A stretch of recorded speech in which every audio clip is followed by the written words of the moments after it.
एक समय का बात है, एक गरीब लड़की थी। वो प्रतिदिन पुजारी जी को दूध देने जाती थी और वो पुजारी जी उसी दूध से शिवलिंग का पूजा करते थे।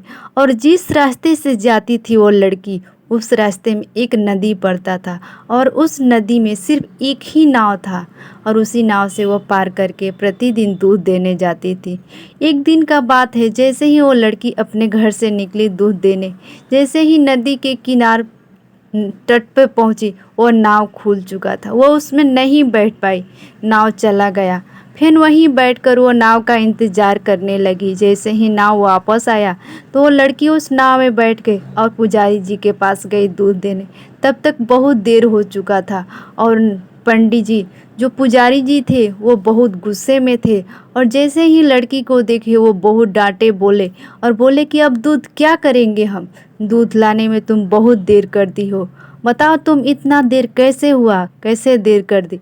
तो लड़की बोलती है कि पंडित जी, जिस हम रास्ते से आते हैं उस रास्ते में एक नदी है और उस नदी में सिर्फ एक ही नाव है।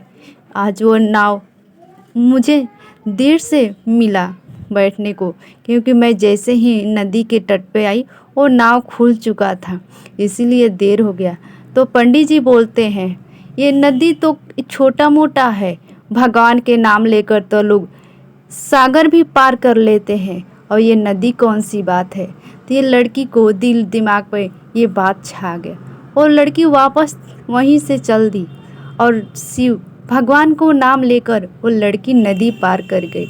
ऐसे ही प्रतिदिन वो जल्दी समय से दूध चुहपाने लगी। ये देखकर पंडित जी बोले कि क्या बात है, अब तो समय से तुम दूध लेकर चली आती हो, कैसे आती हो। तो बोलते हैं, लड़की बोलती है कि मैं ऐसे ही चली आती हूँ, अब मुझे नाव की ज़रूरत नहीं पड़ता। तो ये सोच कर सुनकर चौंक गए और बोले कि चलो हम चलते हैं, देखते हैं तुम कैसे आती हो। तो ये देखने के लिए पंडित जी वहाँ गए।